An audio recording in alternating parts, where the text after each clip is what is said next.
When I was a kid, my family spent our school breaks at a cabin that sat on Lake Anacoco in Louisiana. The building was a modest, open-style house that barely held all 11 of our extended family members on the various sofa beds and cots that were strewn about the place. The place had air conditioning, but the heating was controlled by a wood-burning stove that sat in the middle of the living room. The house stands as a strange blend of modern and ancient in mind, though I haven't been there in years. The house had nothing to fear on the inside. It was packed to the gills with goofy and sometimes profane cow-themed decorations, an old typewriter that probably weighed 100 pounds, and various country records that my grandmother would put on to dance with my grandfather. Nights where we weren't outside by the bonfires, they were spent indoors playing Uno or dominoes while eating my grandmother's home-cooked meals. We would dance and laugh along with silly songs or my uncle's colorful stories. And on special occasions, we would fire up the Nintendo 64 on the big screen when my grandfather decided that he didn't want to watch his bass fishing specials. The entire lake house was a representation of my childhood, and the woods that surrounded it were my playground. My brother, 3 cousins, and I would patrol the woods, fish off of the decrepit pier, and swim in the swampy lake that shared a side with a military base, Fort Polk. Unfortunately, our merriment came to an abrupt halt when I was about 13. I remember the day that I got the bad news. I was at my other grandma's house back in Texas where I lived, and my mom walked through the door at her usual time. However, her usually sunny disposition was replaced with a grim, red-faced sadness. Her eyes were swollen, and I remember distinctly the hoarse whisper that replaced her usual greeting. "My dad has cancer." I was young, but the C word sent a stab of anxiety straight into my gut. I had been to enough funerals of elderly church members to know just what it meant for my beloved relative. My brother was 5 years younger than I, and even his eyes welled with tears as we received the news.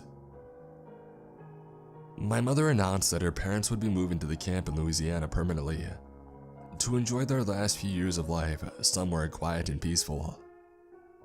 This meant that we would be spending a much larger amount of time there than we typically did.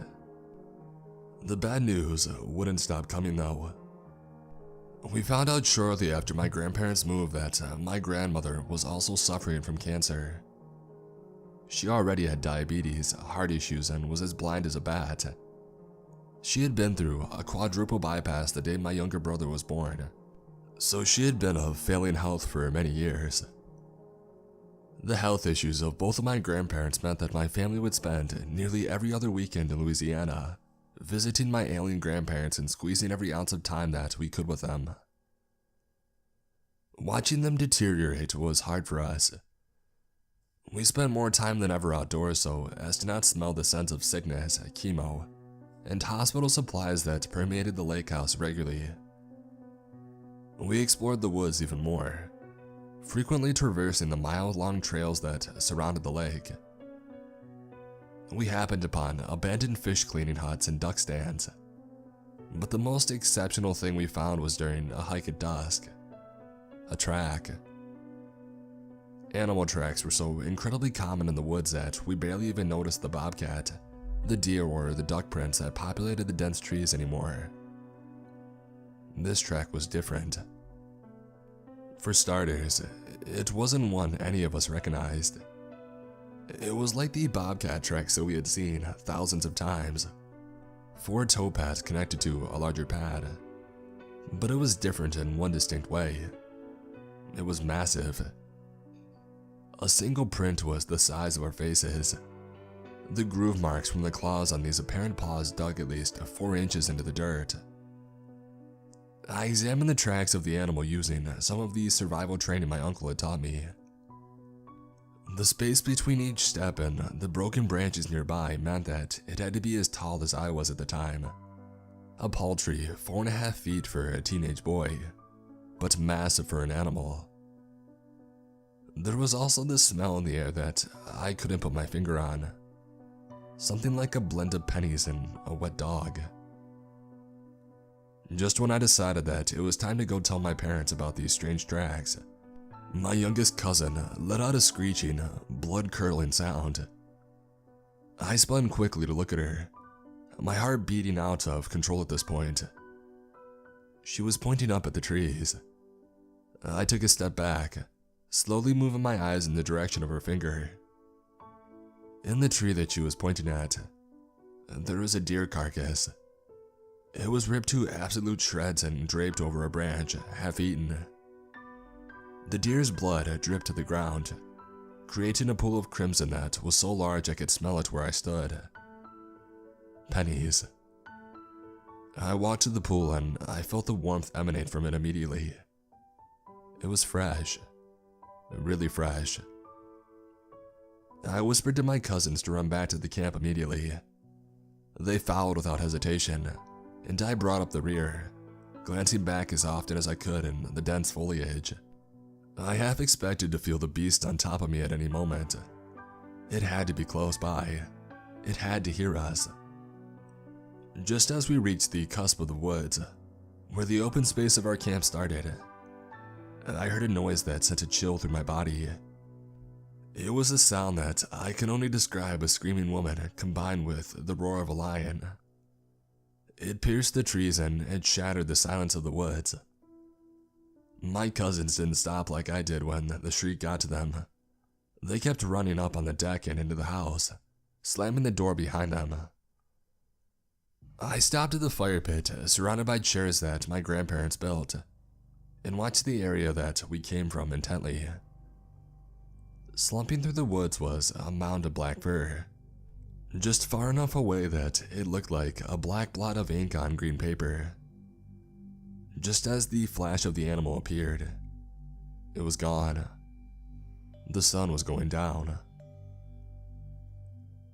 Over the next few weeks, my cousins refused to go outside for too long.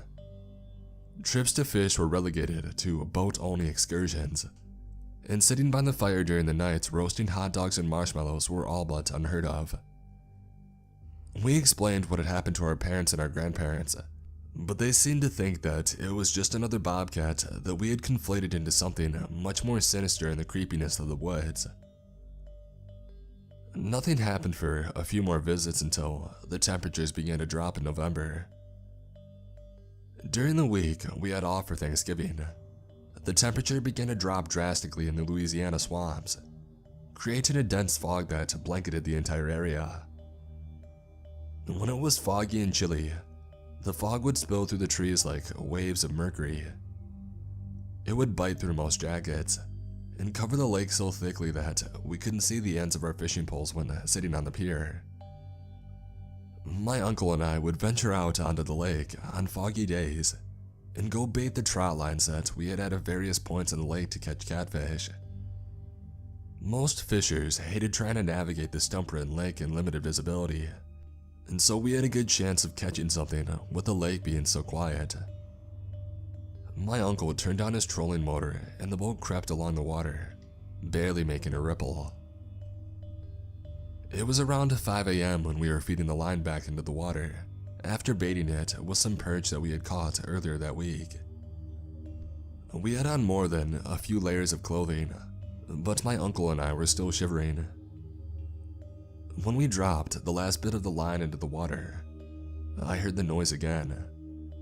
The sound of the beast. A woman's scream combined with the roar of a large cat. But this time, it was accompanied by the shrill, dying brays of some animal in the woods. I swore that I could hear the bones crunching as the black thing tore into its prey. I locked eyes with my uncle. He was as white as a sheet and his eyes were as wide as I had ever seen them. The man was a trained army sniper and did mercenary work in Afghanistan. This was the first time that I had ever seen fear in his eyes in the years that I had known him.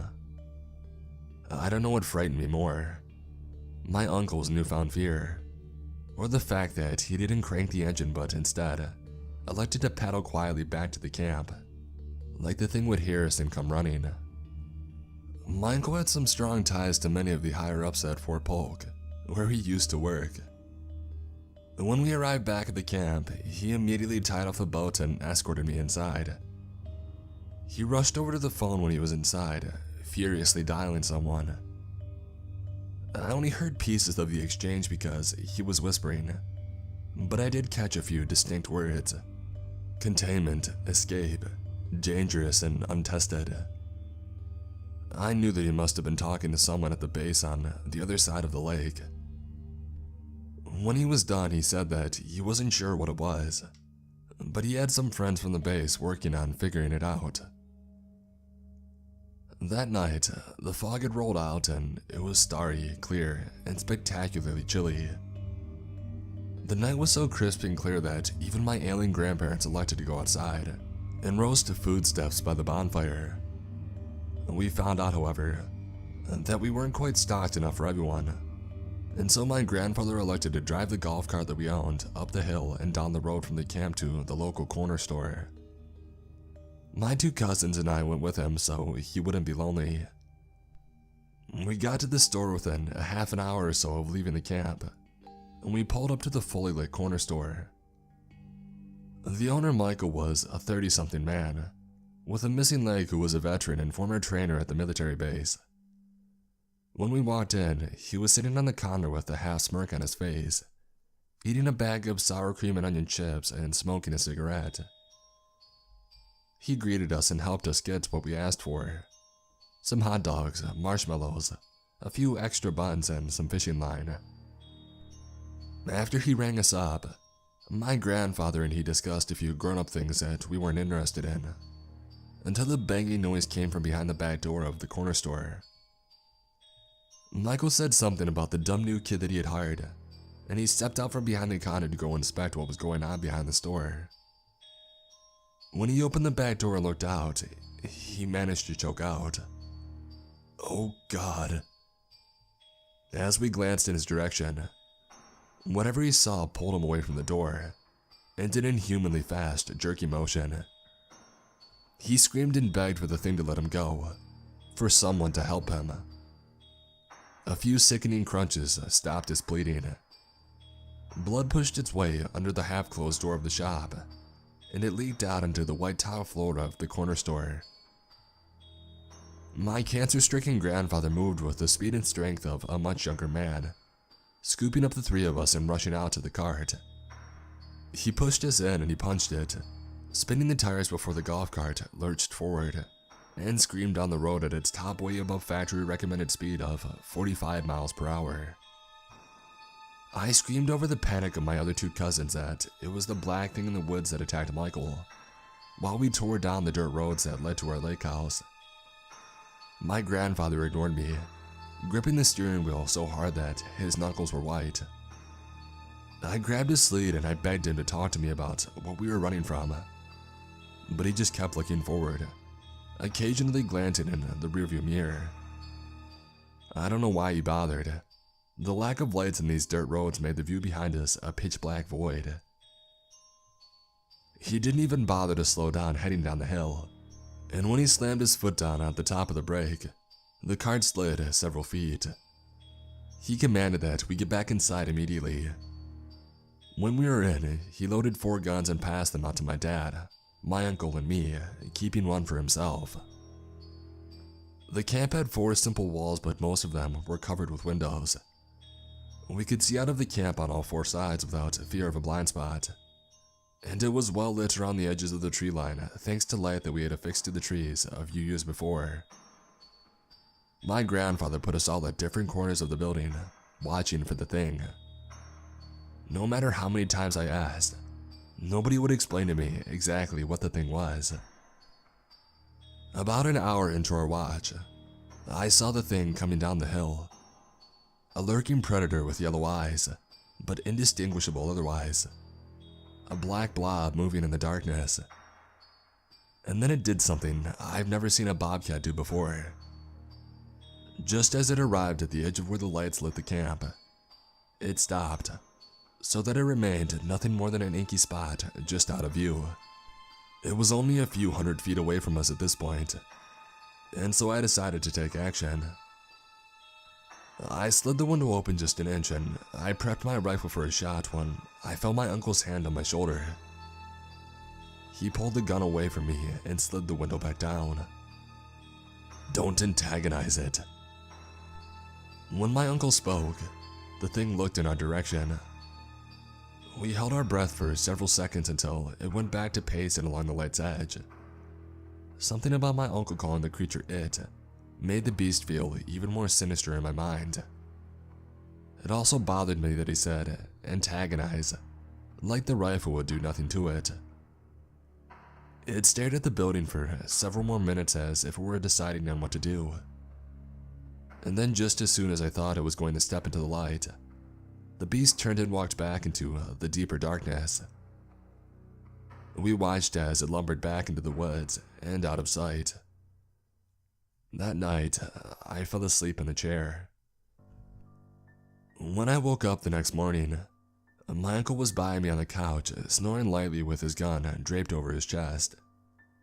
Everyone else but my grandfather was asleep. He stood leaning on a counter with a cup of coffee in his hand, which quivered slightly, though from weakness or fear, I couldn't tell. He looked older than he normally did. He was holding the paper that was delivered earlier that morning. Detailed in the paper was a report of how the military base had allowed a live panther to escape after being subjected to heavy testing, making it extremely aggressive and stronger than the cats usually are. It killed 2 people and several pets and livestock that lived around the base, before being sedated in the night and brought back to the base. I believed the report initially, but the longer time went on, the more it seemed that the initial news report was fiction. When the story hit national news, I truly no longer believed the reports of the paper. Gone were the stories of it being a panther. Now it was a Bengal tiger. And there were no mentions of Michael and his horrible fate or any of the other deaths for that matter. The worst revelation of all was that the beast was never captured in this particular report. I haven't been back to the camp in many years, but my cousins still visit it from time to time. They remember the sound of a woman screeching combined with the roar of a beast in the night well, because now and again they are reminded of it as it pierces the trees. It wakes them from their sleep. They use those nights to sit around the table and eat marshmallows toasted on the wood stove, playing Uno or maybe dominoes till dawn.